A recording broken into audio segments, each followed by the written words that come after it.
Hello and welcome to Cali Creative's 12 Bakes of Christmas. Over the next 12 videos we're going to be cooking up all sorts of festive treats.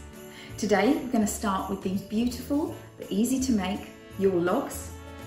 And don't worry, all the recipes will be available for you to download from calicreative.com. Just go to calicreative.com and click on the downloads page. Enjoy! We hope you have as much fun as we did making these. Aha! I was wondering where my icing sugar was. Cheeky elf. And Dasher has come to help. Here we have our cocoa powder, icing sugar and butter.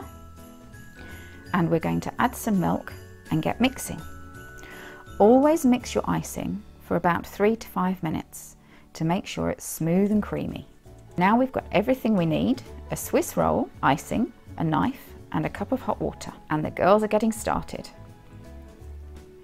So we're going to cut off about 1/4 of the Swiss roll and then cut the smaller part at an angle, ready to stick it to the main piece of the Swiss roll with some icing. Then we'll heat the knife in the cup of hot water before using it to smooth the icing all over our log.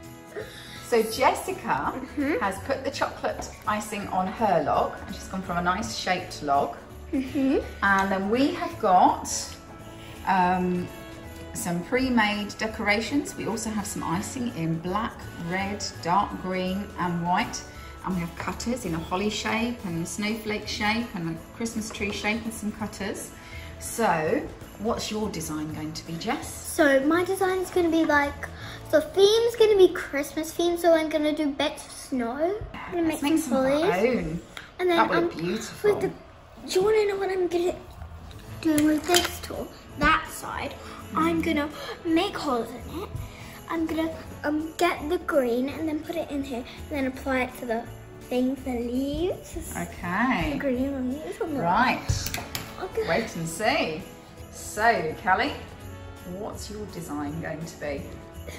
Okay, so I'm thinking to do it kind of like a realistic type. So I've got that, and then I'm probably going to use some of these tools over here to make it look like wood, and then I'm probably going to use the holly here and maybe make some of my own to create kind of like a wood rustic feeling. And I'm going to put some, what's it called, icing sugar over the top. So we have 2 beautiful Yule logs. So comment down below, which log do you like best and which shaped log are you going to make? See you soon.